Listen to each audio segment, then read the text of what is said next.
Oh, get ready. I'm going to get seatbelts. I tell you to put your seatbelts on this morning, okay? Because God is going to teach you something this morning that I'm sure for a lot of you is going to be brand new. For some of you, others it might be a little more familiar. Just want to ask a question before I start. How many of you think that you have ever saw an angel, that you have ever been in the presence of an angel? Raise your hand. Okay. Okay. The Bible says that we have entertained angels without knowing it. Now, I can't say for certain that I have. I don't know. I wouldn't know how to even know whether it was or not.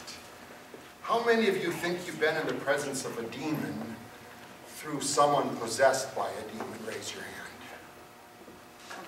Okay, here's what I want to tell you. Every one of you have. You just didn't know it. You just didn't know it. I can't say that you've been with angels, because angels don't live down here. Angels are in heaven with God, and God sends them down here to minister. They're ministering spirits to us. But demons have been sent to earth, all of them. And their desire is to inhabit people. That's their desire, because they're more effective when they can do that. There's possession and oppression. They are more effective by possessing someone than by oppressing. I want to just share with us verses that are familiar with you that we're going to look at, that just to introduce us to it all. Don't turn to these. Don't turn to these. You don't have to. In Revelation 12:7, and you can look up. We're doing something. Rob, you pushed me, and look what we got up here. That's great. It says there was war in heaven. Michael and his angels fought against the dragon, and the dragon and his angels fought back. So it tells us that there was war in heaven, and it goes on to say that he was not strong enough, and they lost their place in heaven. So Satan, who's the dragon, got angels to fight against God's angels. How many of them? Well, let's look at verse 12, chapter 12, verse 4. And it'll tell us, again, how many angels there were. It said, his tail swept a third of the stars out of the sky and flung them to the earth. Stars, angels. So a third of the angels that were in heaven rebelled against God, following Satan, and they've been cast down to earth here. They're among us as spirits somewhere. Now, what are they here for? Chapter 12, verse 12 tells us this. Therefore rejoice, you heavens, and you who dwell in them, but woe to the earth and the sea, because the devil has gone down to you. Woe to us, because the devil and his angels are down here. He is filled with fury, because he knows that his time is short. The Bible goes on to say that Satan is like a roaring lion, looking for someone to devour. Who's he at war with? Who's he at war with? Chapter 12, verse 17 tells us. Then the dragon was enraged at the woman. You'll find out who the woman is shortly. And went off to make war against the rest of her offspring. Who? Those who obey God's commandment and hold to the testimony of Jesus. Who's that? Us. Us. So what is Satan and the demons here for? They're at war with you. What is war? War's not kind. War's not kind. Eric is excited because his son is going to be coming back from Afghanistan. Friday, from Afghanistan. He was in a war zone. You know what war is like. Some of you just heard about the American soldier that just went off and killed innocent children and people. War's not fun. War's not fun. When I was young, thank God, and I was in the military during the Vietnam War, half of our platoon went to Germany and half went to Vietnam. I was fortunate enough to go to Germany. The ones that went to Vietnam, over half the ones I knew were killed there. They were killed in war. War is war. And you are at war and don't even know it. You don't even know it. Don't even realize that we're at war. You are. Let's look at Ephesians. Again, familiar verses that you're familiar with. This is what Ephesians tells us about this war. Finally, be strong in the Lord and his mighty power. Put on the full armor of God so that you can take your stand against the devil's schemes. Why? Because our struggle is not against flesh and blood, but it's against rulers, against the authorities, against the powers of this dark world, and against spiritual forces of evil in the heavenly realms. You're at war. You're at war. Take your Bibles and go to Matthew. We're going to stay in the Gospel, so it's going to be easy for you to follow. There were all kinds of demons in Jesus' day. All kinds of demons. Jesus and his disciples cast out demons, what we call exorcisms. You don't even, anybody here ever witnessed an exorcism?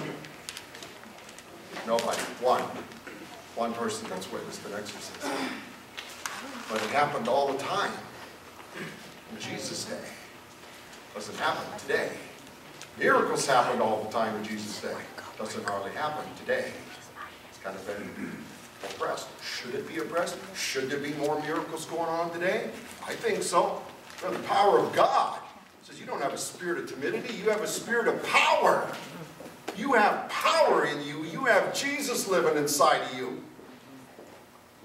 Folks, we're the greatest warriors in the world. We are the greatest warriors in the world sitting in this room right here. Why? Because you have Jesus inside of you. We act like it?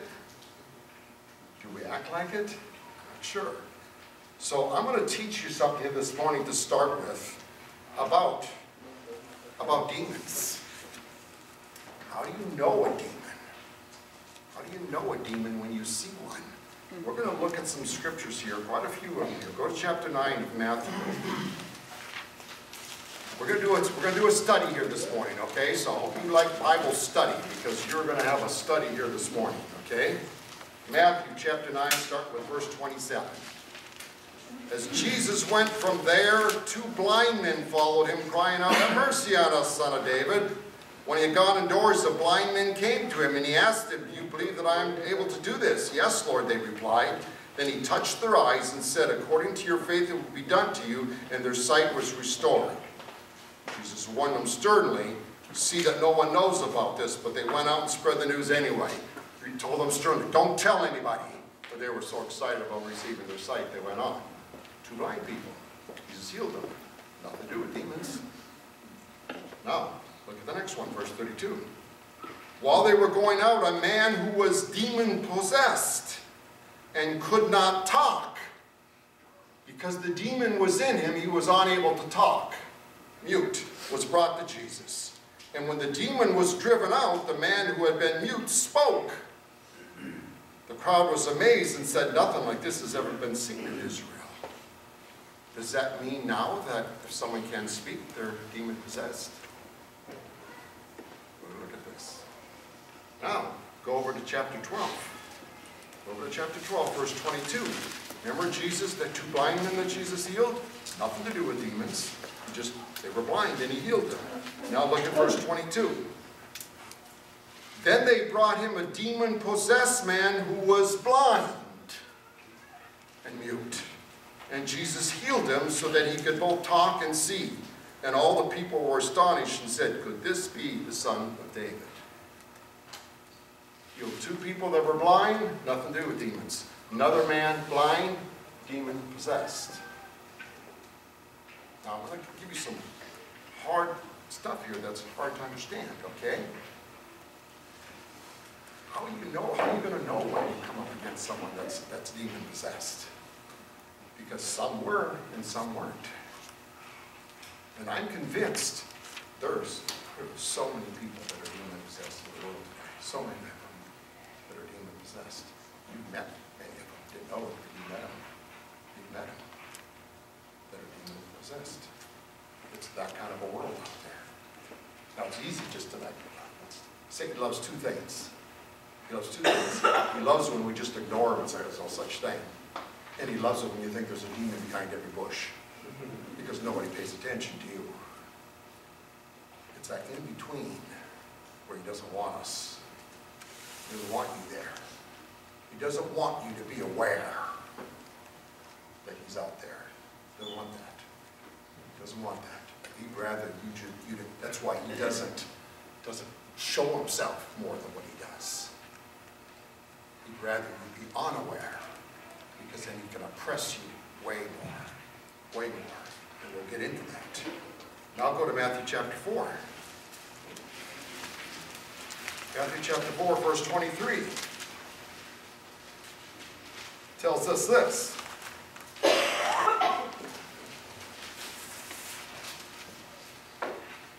Jesus went throughout Galilee, teaching in their synagogues, preaching the good news of the kingdom, and healing every disease and sickness among the people. News about him spread over Syria, and people brought to him all who were ill with various diseases, those suffering severe pain. How many of you in here suffering severe pain? The demon-possessed, those having seizures. Frank can relate to that. The paralyzed, and he healed them. Differentiated between demon-possessed and... So here's the first thing you've got to look at. Not everybody that shows a mental sickness is demon-possessed. That's the first thing that I do not want you walking out of here thinking. That everybody that's blind, everybody that's mute, everybody that has seizures is demon-possessed. Not true. Jesus just differentiated between them all. But some are. Some are. Now let's go over to Mark. The next book over is Mark. Go to Mark. Matthew, then it's Mark. Go to Mark, chapter 4.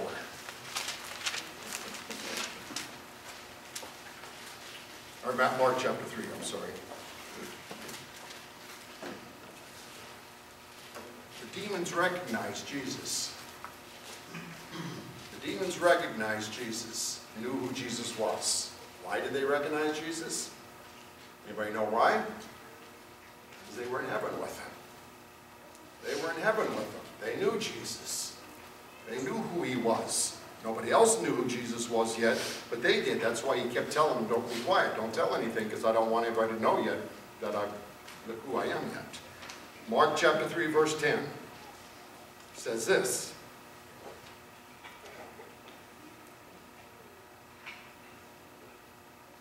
For he had healed many, so that those with diseases were pushing forward to touch him. Whenever the evil spirits saw him, now again, diseases, some of them demon-possessed. The ones that were demon-possessed saw him, they fell down before him and cried out, "You are the Son of God." But he gave them strict orders not to tell who he was. Some demons, or the demons recognized Jesus. Now again, all kinds of people coming up to be healed by him. Some demon-possessed. And those, he rebuked the demons and cast the demons out. Now go to chapter 5 of Mark. We'll look at a story here. We'll look at a story in chapter 5. We're going to do some reading here. Just start with verse 1. So let's read this. They, Jesus, the disciples, went across the lake to the region of Gerasenes. When Jesus got out of the boat, a man with an evil spirit came from the tombs to meet him. The man lived in the tombs. No one could bind him anymore, not even with a chain. For he had often been chained hand and foot, but he tore his chains apart and broke the irons on his feet. Now why was this one so strong? Here's why. No one was strong enough to subdue him. Night and day among the tombs and in the hills he would cry out and cut himself with stones. When he saw Jesus from a distance, he ran and fell on his knees in front of him. Now, he wasn't afraid of any men. Men were afraid of him. But when he saw Jesus, he knew who Jesus was. He shouted at the top of his voice, "What do you want with me, Jesus, Son of the Most High God? Swear to God that you won't torture me." For Jesus had said to him, "Come out of this man, you evil spirit." Then Jesus asked him, "What is your name?" My name is Legion, he replied, for we are many. And he begged Jesus again and again not to send them out of the area. Now, a legion in that time was a group of soldiers numbering 1,000. A large herd of pigs were feeding on the nearby hillside. The demons begged Jesus, send us among the pigs, allow us to go into them. He gave them permission, and the evil spirits came out and went into the pigs. The herd, about 2,000 in number, rushed down the steep bank into the lake and were drowned. There's demon possession, and there's multiple demon possession. Now, you're probably saying, well, why are you sharing all this, okay? I'm only sharing all this so you can understand that there are demons. Now, is that going to be relevant? All this going to be relevant to us? Hold on. Okay, go to Mark chapter 6. This is Jesus now doing all this. Now in chapter 6, verse 13, it says this. They, the disciples now, Jesus' followers, they drove out many demons and anointed many sick people with oil and healed them. So it wasn't just Jesus now, it was the disciples that had power to cast out demons. And it says they drove out many demons. Now go to chapter 1 of Mark, go back. Back to chapter 1. We're safe in here, right? We're inside of a church. Demons can't get in here, right? Chapter 1, verse 21. Look at this. They went to Capernaum, and when the Sabbath came, Jesus went into the synagogue, that's the church that day, and began to teach. The people were amazed at his teaching because he taught as one who had authority, not as teachers of the law. Just then a man in their synagogue who was possessed by an evil spirit cried out, "What do you want with us, Jesus of Nazareth? Have you come to destroy us? I know who you are, the Holy One of God." "Be quiet," said Jesus sternly. "Come out of him." The evil spirit shook the man violently and came out of him with a shriek. In church. In church. Demons. Now go to chapter 9. I told you we're going to have a Bible lesson this morning here. Chapter 9, verse 17. I want you to understand. Demons. Mark chapter 9, verse 17. A man in the crowd answered, "Teacher, I brought you my son who was possessed by a demon who had robbed him of speech. Whenever it seizes him, it throws him to the ground. He foams at the mouth, gnashes his teeth, and becomes rigid. I asked your disciples to drive out the spirit, but they could not." "Oh, unbelieving generation," Jesus replied, "how long shall I stay with you? How long shall I put up with you? Bring the boy to me." It's almost like, let me do it. Listen, you can't do it. Let me do it. So they brought him. When the spirit saw Jesus, it immediately threw the boy into a convulsion. He fell to the ground and rolled around, foaming at the mouth. Jesus asked the boy's father, "How long has he been like this?" Look at the answer. "From childhood," he answered. Boy.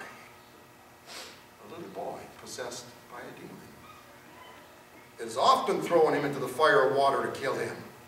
But if you can do anything, have pity on him, on us, and help us. If I can, said Jesus, like, if I can. Everything is possible for him who believes. People believe. Everything is possible if you believe. Immediately the boy's father explained, "I do believe. Help me overcome my unbelief." When Jesus saw that a crowd was running to the scene, he rebuked the evil spirit. "You deaf and mute spirit," he said, "I command you, come out of him and never enter him again." The spirit shrieked, convulsed him, and violently came out. The boy looked so much like a corpse that many said, "He's dead." But Jesus took him by the hand and lifted him to his feet, and he stood up. A young boy. A young boy possessed by a demon. Let's look at one more. Verse 38. Go over to verse 38. Jesus, teacher, said John, we saw a man driving out demons in your name. And we told him to stop because he was not one of us. Don't stop him, Jesus said. No one who does a miracle in my name can in the next moment say anything bad about me. Whoever is for me is not against me. Someone else driving out a demon. How did he drive out the demon? What does it say? How did he drive out the demon? Look. How did he drive out the demon? Somebody answer me. No. In the name of Jesus. In the name of Jesus. Let me just change this up here. How many of you have ever seen a miracle? A healing? Judy has. Judy has. Who healed Judy? Prayer. Dave? Prayer? God. Jesus. Jesus, through prayer. Jesus healed. We don't heal people. You have the gift, some have the gift of healing, but even that gift of healing is through Jesus. How do you cast out a demon? Can you go up against a demon? Now, one day you will. One day you'll judge demons. Right now, that demon will toy with you. Will toy with you. You will have no power with it. If you're going to go raw, this big old band-aid right here, that demon would toy with Rob. Would toy with him. Play with him. Like he plays with me when he works out with me. And rips my big toenail off of my foot. That's why I'm walking with a limp, if you notice that. Toy with them. But that Jesus in Rob doesn't toy with the demon. He just tells the demon, get out. And what does the demon do? Gets out. Get no questions asked. No, that was just God answering your prayer right now. It took a little while. He's in the 2000s tax back. Demons are no match against Jesus. Who lives inside of you? Who lives inside of you? Jesus through his Spirit. Jesus through his Spirit. Let me say it again. The Bible says, you do not have a spirit of timidity, you have a spirit of power. I have a spirit of power. I'm just a wuss. And I don't use it. And I don't use it. I don't use it. Just like a lot of things that we have. We have the power of prayer and we don't take time to pray. We have the power of worshiping the presence, being in the presence of God, and we don't worship. A lot of things that we don't do that we should be doing. That's why God came to us. That's why he chose us. That's why he chose us. We are Jesus in the world today. You are capable of casting out a demon. You are. You are. With the power of Jesus. Now, many of you are going to do this. Well, it's like healing. God gives the gift of healing to people. So there's some people out there that have the gift. I believe there's some people that have the gift of casting out demons. The only reason I bring all this to you is because I want you to know that there is demons out there, people. There is demons out there. And how does that affect us?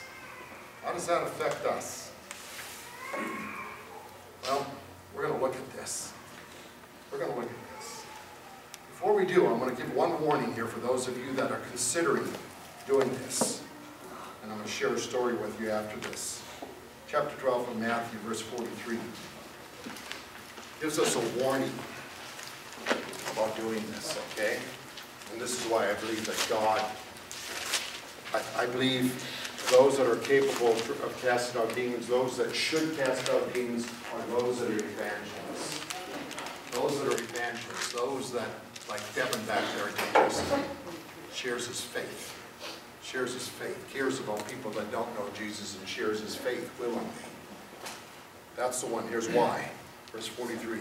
When an evil spirit comes out of a man, It goes through arid places seeking rest and does not find it.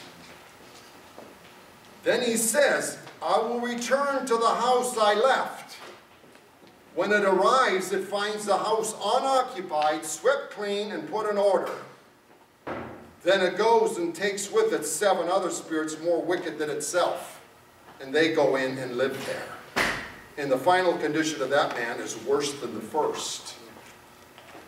So you have to be careful when you do this.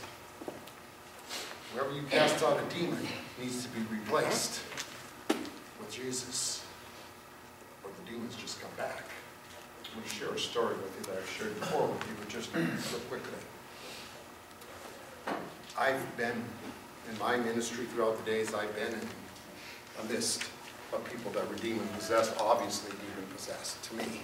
I think God kind of reveals it to you, kind of know when someone's demon-possessed. The disciples did, Jesus did, and I think it's kind of like that. If you ever get strong enough in your faith where you just feel God is calling you to do something like that. Someone like a Dave or Judy or Yvonne that are strong in their faith and God is calling them to go out and do something like that. Share a story with you. I've shared with you before, I'm sure again, those that didn't hear it. In my youth group, we were doing outreach, and we reached a lot of kids that were not church kids. A lot of them came to know the Lord. We took that group and we went to a retreat in Big Bear. And these were all kids that were not church kids. These were kids, some had come to know the Lord, just brand new Christians, and some didn't know the Lord yet. We were at a camp in Big Bear. And when you're in a camp, a lot of things happen at a camp because it becomes very spiritual. When I used to go to camps, we didn't mess around. It was serious. And so we were like praying over people. There was a young man named Brian. His mom had died when he was young, and his grandparents raised him and did the best they could trying to raise a boy. And the boy was getting into a lot of trouble. So they were excited when he started coming to the youth group. So we're in the youth group with him and we're praying over him. And as we're praying over him, this voice comes out of him. This deep, deep voice, and I knew right away who it was that was there. I shared before, this is the mistake that I made. Maybe, I'm not sure yet. I don't know until I meet Jesus. It didn't scare me because I've been in the presence of that before, but I knew that it was a demon. And I knew what was happening. Scared the group so much, half the kids ran outside into the snow because they were so scared when they heard that voice. They were just like freaked out. They went outside. They didn't want to come back in, even though it was freezing out there and they had no coats on. They didn't want to come back inside. And I stopped it. And the reason I stopped it is because I knew there were so many young people in there that didn't know Jesus. And I just knew that even if we could cast that demon out, there were so many people around me, we could find a resting place. But now in retrospect, I look back and I think, did I make the right decision? Because later on, Brian met a young lady. They went to her, she lived with her grandmother. They went to their house, asked if she could both have the car. She said no. So he stabbed her to death. Like, what was like 50 sometimes he stabbed her, killed her. He was 17 years old at the time. They tried him as an adult. He's in prison for life with no possibility of parole. Good-looking young guy. Good-looking young guy. In prison for life. And I went to visit him in Orange County, and I was sharing some scripture with him. And I asked him, I was sitting here and he was on the other side of the table. And I said, what possessed you to do that? I said, let me ask you a question. Who do you just really, really love and respect? I said, what about Dave Thomas? Do you love Dave Thomas? He goes, yeah. I said, could you have done that to Dave? And he stood up and said, yeah, and I'll do that with his voice. I'll do that to you too. And it was just obvious to me. Also from an evil spirit. He was even possessed. In prison. Great life. Possessed. Is he the only one? Is he the only one in prison like that? People you have found, you have met demon-possessed people. I'll guarantee on beyond this now. There's demon possession and there's demon oppression, where he oppresses you. Remember what it said that at the very beginning? That he's out to make war against you. It says your battle is against those evil forces, those spirits out there. That's your battle. And in 1 John it says, we know that this whole world is under the control of the evil one. That the world, the system of this world is under the control of the evil one. And we're at war against that. And he oppresses us. And it says, who's this war against? We saw it in the verses up there. Against the offspring of Jesus, against those who follow Jesus. That's his war. He's not at battle with those that don't follow Jesus. He's already got them. He's already going to spend eternity with them. Satan's already going to spend eternity with those that don't follow Jesus. You don't need to mess with them. He'll possess them, but he doesn't need to oppress them because he's at war with us. With us, who he's at war with. So I'm going to show you some verses here now. Go to Matthew chapter 16. I want you to understand something here now. This is where it gets a little tough. This is where I got to be careful. Okay? Chapter 16, verse 21. Everybody knows who Peter is, right? Peter said, what did Jesus say, Peter? He's a rock. He's a rock. He was one of those rocks. One of those disciples that was a rock. Not afraid of anything. Verse 21. From that time on, Jesus began to explain to his disciples that he must go to Jerusalem and suffer many things at the hands of the elders, chief priests, and teachers of the law, and that he must be killed and on the third day be raised to life. In other words, he's revealing to them now why he came down to earth. That I got to die now. Now, the disciples were all looking for a leader, someone to overthrow the Romans. But he's telling them, this is why I came. Peter took him aside and began to rebuke him. Never, Lord, he said, this will never happen to you. Look at this next verse, verse 23. Jesus turned and said to Peter, get behind me, Satan. You are a stumbling block to me. You do not have in mind the things of God, but the things of men. Stop. Was Peter demon possessed? Turn to Peter. Get behind me, Satan. What did Jesus know? Jesus knew that Satan was using Peter to try to get Jesus to stumble.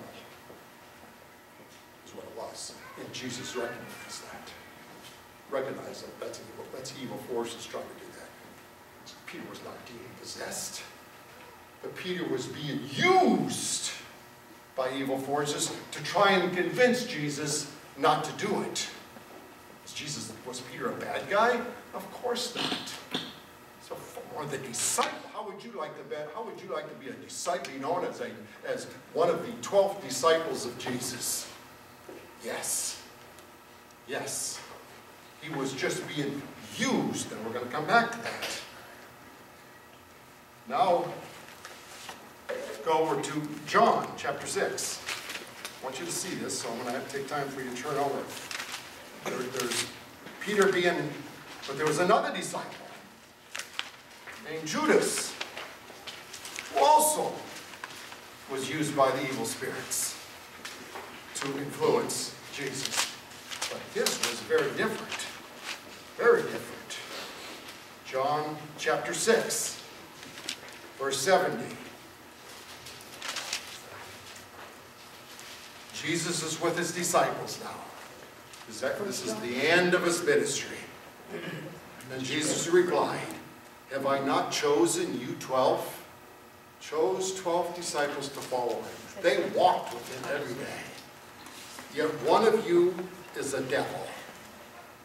He meant Judas, the son of Simon Iscariot, who though one of the 12 was later to betray him. One of you, he says, is a devil because you're going to betray me. Now go over to chapter 13. Go to chapter 13, verse 27. One simple little verse, but I want you to see it. Jesus passes the bread around. He says, one of you now, when it gets one of you that's dipping the bread, you're the one that's going to betray me.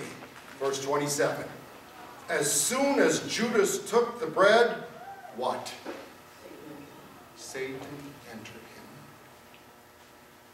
Satan entered him as soon as he took the bread.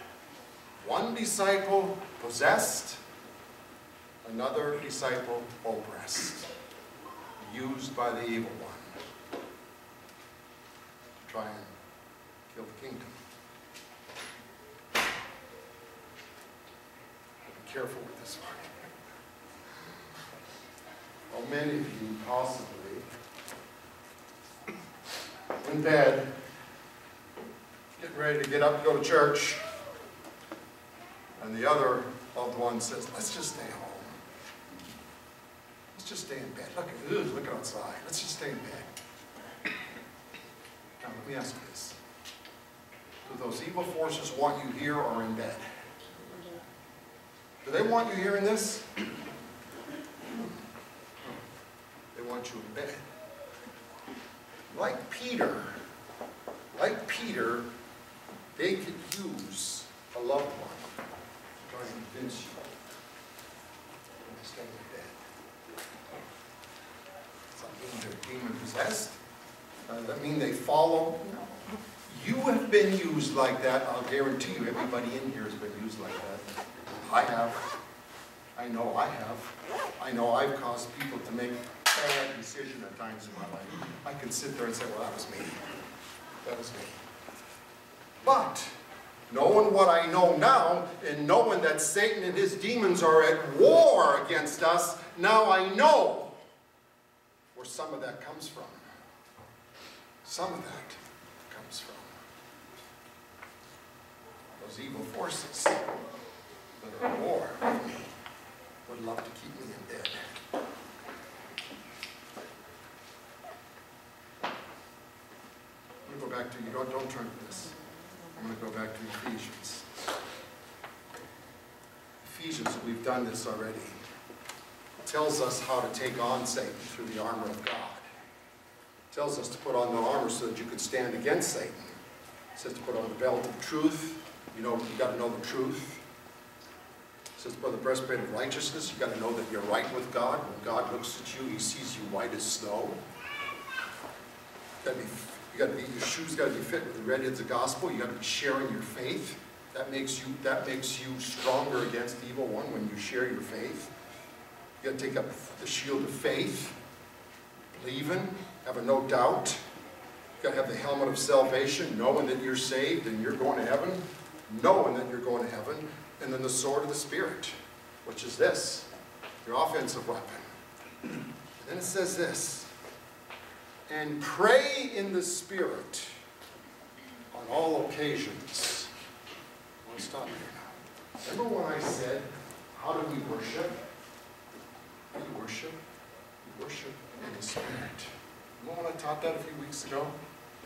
We just close your eyes. And you connect with God is Spirit, and we connect to God in Spirit.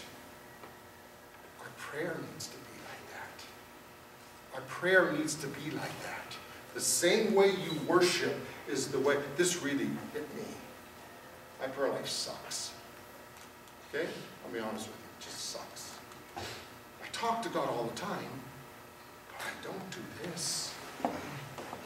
It'd be like, you got the car radio on to fish and you're singing all the time. Cool, cool. But how much cooler is it when you close your eyes and you worship God and using in spirit? Different. And then I realized it's that way with prayer. I talk to God all the time. When I'm in my car, I'm talking to him. But I don't do that. And I remember when I used to do that. I can remember when I was in ministry and I'd get in my office and the very first thing I do is I get down on my knees, the very first thing, and spend time with God in spirit. In spirit. Praying with him. So this is one of the ways you do against God. It says, pray in the Spirit all occasions with all kinds of prayers. Notice the difference? Pray in the Spirit with prayers. Notice the difference? It's not just praying, It's praying in the Spirit with prayers and requests. With this in mind, be alert and always keep on praying for all the saints. This is what I want us to do now. You're at war with Satan. You're at war with demons. This is what he wants. This is what he wants. He wants your marriages to fall apart. He wants your marriages to fall apart. Successful with a lot of them. Successful with many of them. He wants you arguing with your children. He wants you children arguing with your parents. He wants you arguing with your spouse. That's his desire. Are you hearing this? That's his desire. That's war. That's war. He wants you hating to go to school. He wants you hating to go to work. That's part of your battle. He wants you to no longer be excited about going to church. He wants you to no longer be excited about going to the youth group. When he gets you there, he won.